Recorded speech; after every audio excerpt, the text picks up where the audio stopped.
Assalamualaikum students, how are you all? I hope you all are fine and safe at your home place or residence where you live, inshallah. Ameen.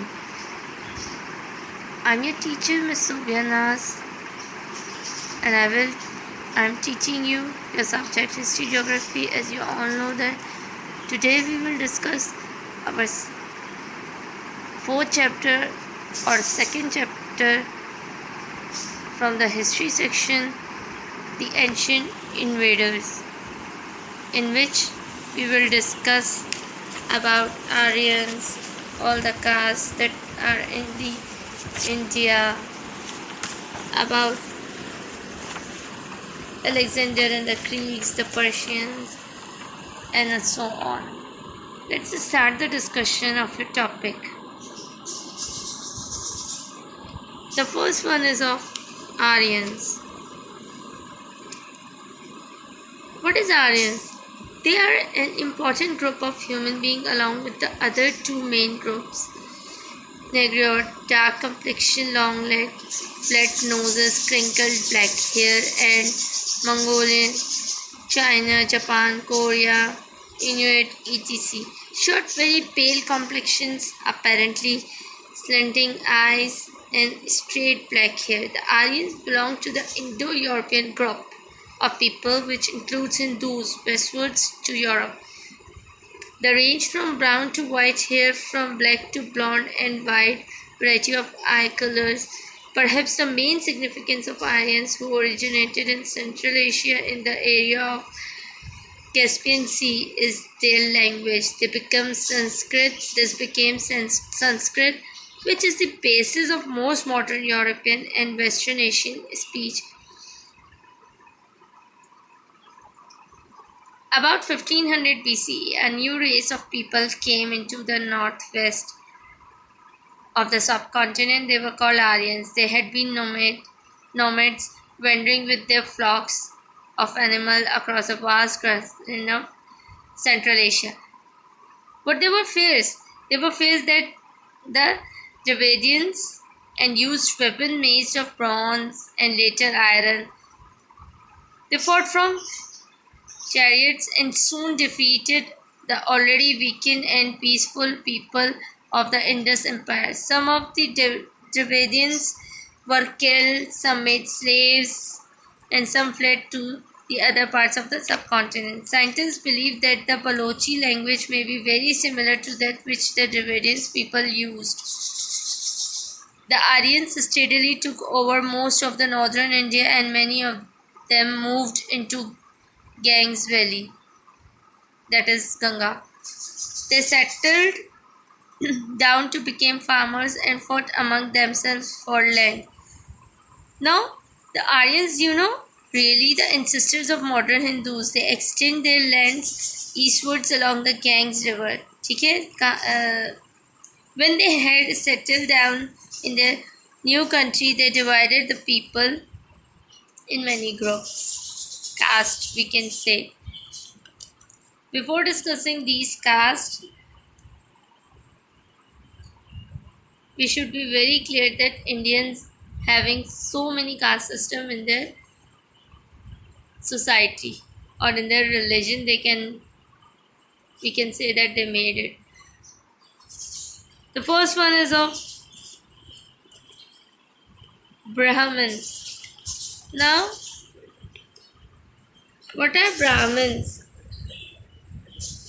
Can anybody tell me that? What are Brahmins? I will tell you about the Brahmins. These all are your caste system which we are discussing. Mention that the Aryans are really the ancestors of modern Hindus. Okay? I explained you the caste system was developed by them.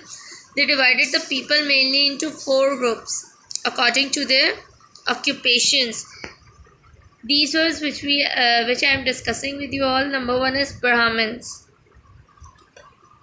Now, what are Brahmins? At the top, there were Brahmins who were priests. Okay. Now, Brahmins are priests. What they do, according to the the explanation, you can easily understand that Brahmins or the priests who conduct all religious activities. That means they conducted or they will or they do all the religious activities which they have in their religions. Okay. Now the second one is Kshatriyas. Okay. The next is Kshatriyas. Included what they included in them: kings, soldiers, leaders. Okay. They included all of them: kings, soldiers, leaders. They called Kshatriyas. Or we can also say that warriors, the king and their soldiers. Now come to the next one, that is Vaishyas. Now what are Vaishyas? Below them were the craftsmen, officials, जितने भी craftsmen होते हैं, officials होते हैं, merchants होते हैं, farmers होते हैं, they were known as Vaishyas, who were the traders or businessmen and farmers, ठीक है, who will you can say that contribute in the economy of that country. Still lower what comes, Shudras were ordinary workers, जो कि ordinary workers होते हैं, servants होते हैं, laborers होते हैं, they were called Shudras, who were the lowest in rank, comprising of the servants and laborers. As we all know that अगर आप लोगों को ये चीज़ अंदाज़ा हो कि in India according to these system caste systems, Brahmins were on the top, Kshatriyas on the second position. They will be, they will be respected little more.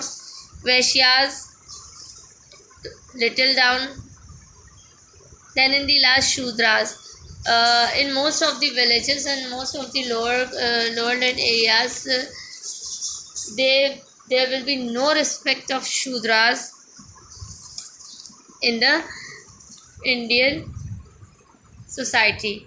Now let's discuss the next heading, that is the Persians. We will discuss about the Persians. They were highly cultured and developed people who encouraged the flow of ideas from east to west and vice versa.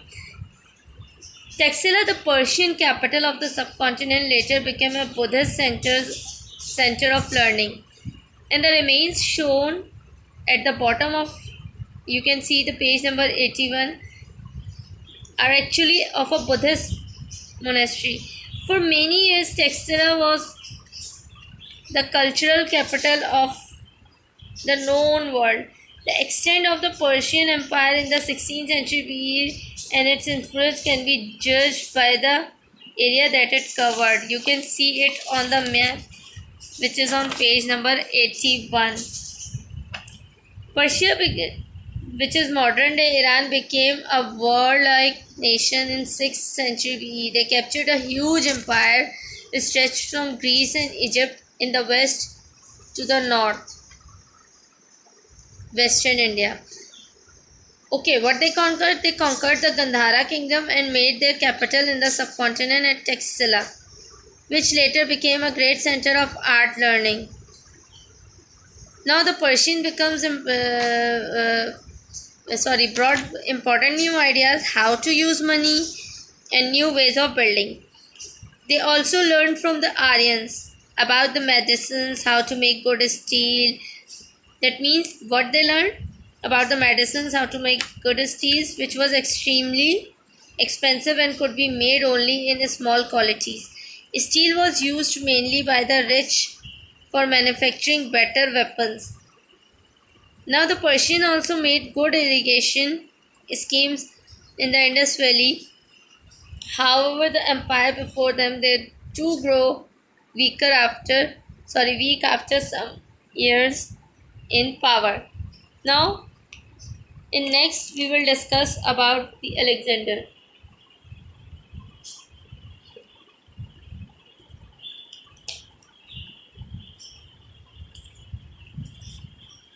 Who is Alexander? He succeeded to the throne of Macedonia, northern Greece in in 336 BCE, aged only 20.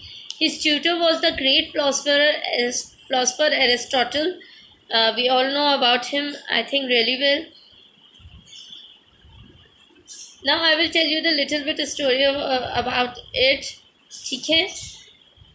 Meeting with the accepting philosopher Diogenes, who lived in empty barrel and had no possessions except his clock and a stick. The person that is, I am the Alexander Great, said the emperor, and I am Diogenes the cynic, replied the philosopher. The emperor asked if there was anything he could do for the philosopher. Yes, said. You can move a bit to one side as you are blocking the sunlight from me. Now, in the west, another new power was building up in northern Greece. Alexander became the king of Macedon when his father Philip was murdered in 336 BCE. He was only 20 years old at that time, as I have told you earlier also, but had already shown himself to be a brilliant soldier and leader that I have mentioned with one of the incident. Alexander was also well educated, and his father had groomed him thoroughly for kingship.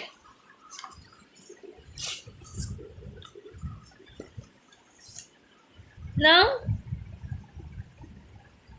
I will add a little bit more into it with your next heading, which is almost merged in that Alexander and the Greeks. Okay?